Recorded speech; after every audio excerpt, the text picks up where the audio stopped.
What would you do if you saw someone every day but never spoke to them? Would you stay silent forever, or would you take the risk to say hello? This is my story. My name is Sophia, and I was 19 years old when it all began. I lived with my aunt in a modest apartment in London. The building was tall but plain, painted in soft grey with windows lined up neatly like squares on a chessboard. Our flat was on the 3rd floor, and from my room I could see across to another building opposite ours. It wasn't anything special, just another block of flats, but it was here, from my small balcony, that something unusual started. I loved my balcony. Most evenings I would step outside with a cup of tea, lean against the cold railings, and just watch the world below. The street was always alive with voices, laughter, the sound of buses braking, or the occasional siren rushing past. I liked to imagine stories about the strangers I saw, where they were going, who they loved, what secrets they carried. In a city as large as London, I felt like a tiny part of a giant story. One summer evening, I went out as usual. The sun was setting, painting the sky with streaks of gold and pink. While I sipped my tea, my eyes wandered to the opposite building, and that was the first time I noticed him. He was standing on his balcony, about the same height as mine but across the narrow street. He looked my age, perhaps a little older. His hair was dark and fell forward slightly as though it hadn't been brushed carefully. He had a book in his hand, though I could see he wasn't reading it. He was gazing at the street just like me. For a few seconds, our eyes met. My heart gave a strange jump, and I quickly looked away, pretending to be interested in the pigeons on the roof.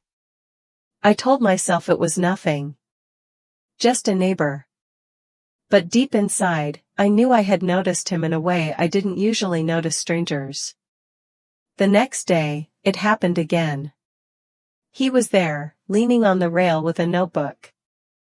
His pen moved quickly, as though he was writing something important. Then, suddenly, he lifted his head and looked directly at me. Our eyes met once more. I felt my cheeks heat up, but this time I didn't run. I held his gaze for a moment before turning inside. My heart was beating faster than usual, and I didn't understand why. Over the next few weeks, I saw him often. I learned small things about him just by watching. He liked to read in the evenings, sometimes with music playing in his earphones. He laughed quietly when something on his phone amused him. He didn't seem to have many visitors, and I never saw him rushing anywhere. There was a calmness about him that drew me in. Without realizing it, I began to wait for the moments when he would appear on his balcony. One Sunday morning, I was watering the little plant my aunt had given me when he stepped outside. The street was unusually quiet, with only a few cars passing. He looked across, and this time he smiled. A small, gentle smile.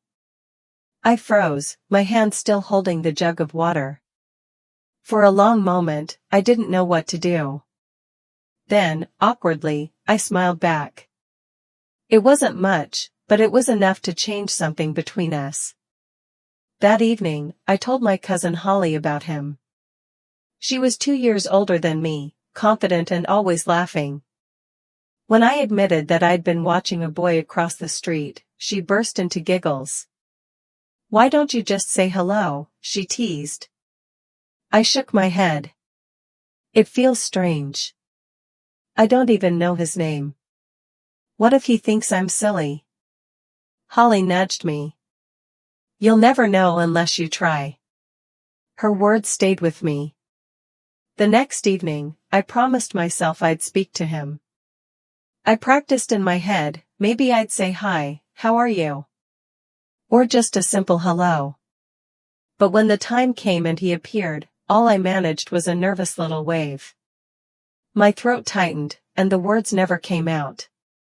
To my surprise, he waved back. My face burned, but inside I felt light, almost proud. It was such a small thing, but it meant the world to me. Our silent exchanges grew over time. Sometimes he waved first, sometimes I did. Sometimes we just smiled, and once or twice I caught him laughing quietly when I spilled water on myself while watering the plant.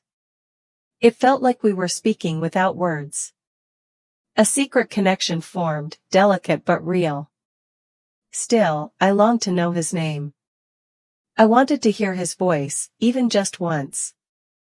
One Friday afternoon, Holly and I went out to buy groceries. As we returned, she grabbed my arm and whispered, "Look." I followed her gaze and nearly dropped my bag. There he was, walking just a few steps ahead of us on the street. My heart pounded. He carried a small bag and looked serious, his eyes focused on the pavement. "This is your chance," Holly hissed. "Say something." I wanted to. Truly, I did. But my feet moved faster than my courage. When he turned into the entrance of his building, I remained silent. The chance slipped away. That night, I sat on my balcony feeling frustrated. Why was I so afraid? He was just a boy, not a monster. If I stayed quiet forever, I might regret it. I told myself I would be brave next time. I didn't know what would happen, but I knew I wanted to try. The next morning, his balcony was empty. I felt a little disappointed, but I didn't give up. That evening, when the sky turned pink and orange, he finally appeared. His hair was messy, and he looked like he had been studying all day. He leaned on the railing and looked straight at me. I lifted my hand in a wave. He smiled and waved too. My heart beat wildly, but this time I forced myself to be brave. I opened my mouth and whispered, "Hello." For a second, silence hung between us.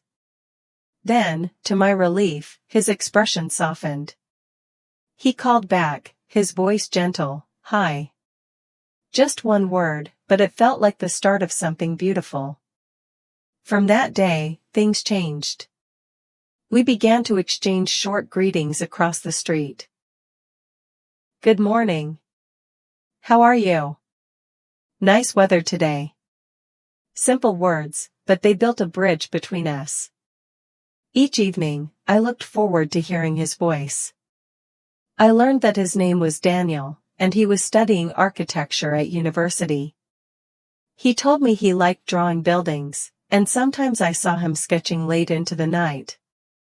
I shared little things too, how I loved reading novels, how I sometimes helped my aunt at the bakery where she worked, how I dreamed of traveling one day. He listened with interest, even from a distance. Our conversations were never long, but they were honest. One evening, when the street was quiet, Daniel leaned forward and asked, "Would you like to meet properly? Maybe at the cafe on the corner?" My heart leapt. After weeks of watching, smiling, and waiting, the moment had finally come. I smiled back and said softly, "Yes." And that is how a wave across a balcony turned into a hello, and a hello turned into something more. Sometimes in life, the smallest risks, just a smile, just a word, can change everything.